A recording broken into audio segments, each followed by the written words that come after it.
Hey guys, it's Morgan, and today I'm going to be showing you how to take a pattern from paper to fabric with some simple tracing skills.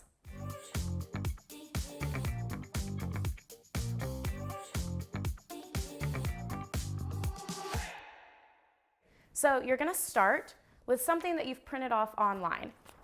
You can see this is a top stitch design pattern that we came up with at our store, and it is just really simple line drawing. You want to look for something that is simple in line drawing because that's going to be way easier to trace. You can take anything on the internet that you want to use. You can take any picture, anything, as long as you can turn it into a basic line drawing. So after I have my line drawing, I'm just going to print it out onto very regular old printer paper and put it down. Now, what I like to use is a light box, but you can use anything to trace. You can use a light box, you can use a window, or if you're like me and kind of like to cut corners sometimes, you can use your iPad and turn the brightness all the way up. Just make sure you don't damage your iPad in the process. So after you have your pattern printed out, you're just going to take your fabric. You want to use something that is plain and kind of see-through, and you're just going to throw that right on top. And now we have the basics for being able to trace.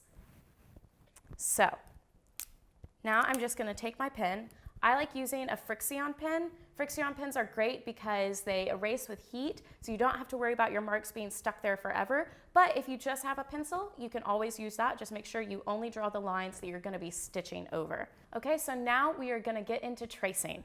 So I'm going to start with my Sewcial pen, and if you have a little bit of tape, you can always tape your fabric to your paper. That's always helpful to keep it from shifting. And I'm going to start by just tracing the outside. I'm doing little strokes. I'm not worried about making it be big, long strokes. I'm just going to be tracing the outer shape of my project. Now, if you don't have a light box like I do, there's a couple workarounds that you can do that are pretty nifty. One thing you can do is if you have a big Tupperware container with a flat top, you can always flip that upside down, put your iPhone or whatever phone you have in there, turn the flashlight on, point it up, and that makes a DIY light box. So that's something that I've done a ton of times before, and I think it's pretty useful if you're in a pinch.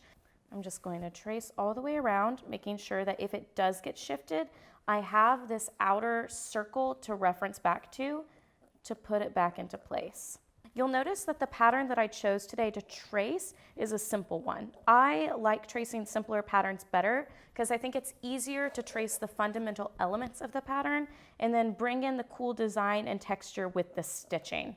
It's really hard to trace a pattern that's super intricate because there's so many lines you have to deal with. You're not sure where you should stitch, where should be shading. So I like to start simple and make my stitching do the talking. So I'm just going to be tracing these cute little flower buds now. You'll notice I'm just doing little like sketchy style lines. I think that's easier to trace, especially on fabric. This fabric is a linen, so linen has a little bit of texture to it versus like a quilting cotton or a muslin. So that's totally fine. I'm just using my pen to work with the texture. And as I trace, I like to think about what stitch I'm going to use for each part, especially if you're using a pattern that you've just gotten off the internet that's not necessarily designed for embroidery. Maybe you just found a picture that you really like or a flower that you really want to recreate. As you're tracing it, you can think of what stitches you'll use to bring those textures to life. Because just because we're tracing it with a regular straight line doesn't mean all of this has to be backstitch, right? This gives us a lot of ability to put textures in there and color. So just because this pattern is having me do wagon wheels with these roses doesn't mean that you could fill it in with a satin stitch or maybe just a back stitch or a bunch of lazy daisies. The world is your embroidery oyster. There are so many cool, fun things you can do with it. Okay, so it's getting there now. I just have this one last little bit to trace. And you'll notice that I'm just doing, with my pen, I'm just doing short little strokes. I'm not doing big, thick lines. I'm not trying to drag it across the fabric.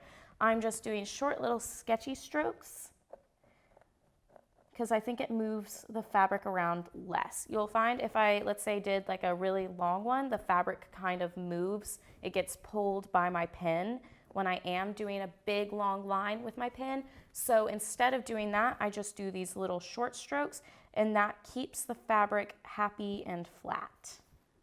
Something else you can do if you do like freehanding your own projects is you can always use one of these Frixion pens or any sort of erasable marking tool to mark on your fabric to create your own design. You can definitely draw on fabric, you can paint on fabric.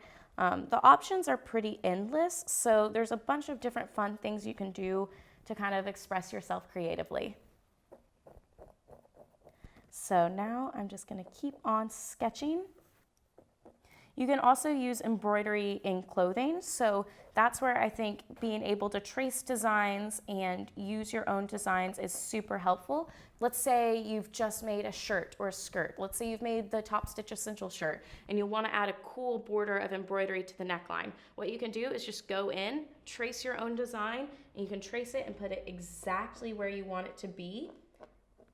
And then you have an awesome custom embroidery. That is kind of some freedom that you wouldn't get with a pre-printed pattern. And that is a great place to use tracing, is onto garments that you've already made.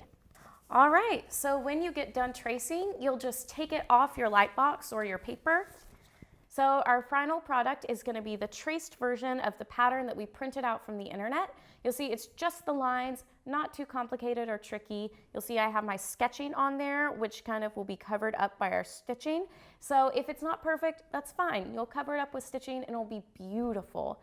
So that is what we're working with. This is a great way to get any pattern that you want off the internet onto your fabric. You can use pictures, you can use designs, you can use words, anything you want, you can trace. So that is tracing. If you don't want to trace, maybe you want something that's a little bit more pre-done, you can always use a kit. If you'll see, we have these cozy blue kits that we sell at Top Stitch. They are awesome, super easy, everything's included in there. And what makes this pattern a little different from something you trace yourself is the pattern is already printed onto the fabric.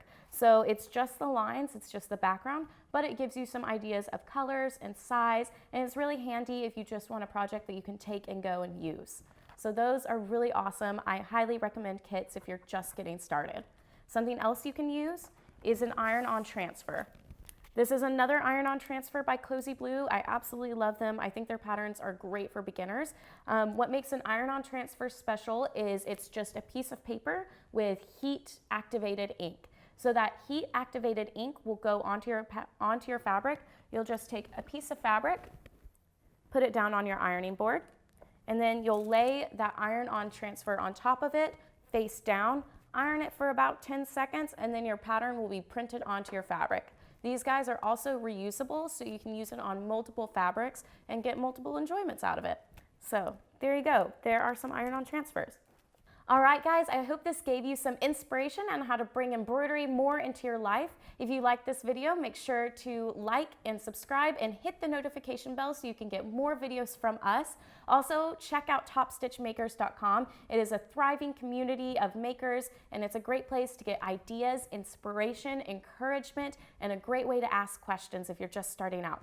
If you have any requests for future videos or any questions about the skills we worked on today, feel free to add them in the comments section. And thank you so much for joining me. Happy stitching!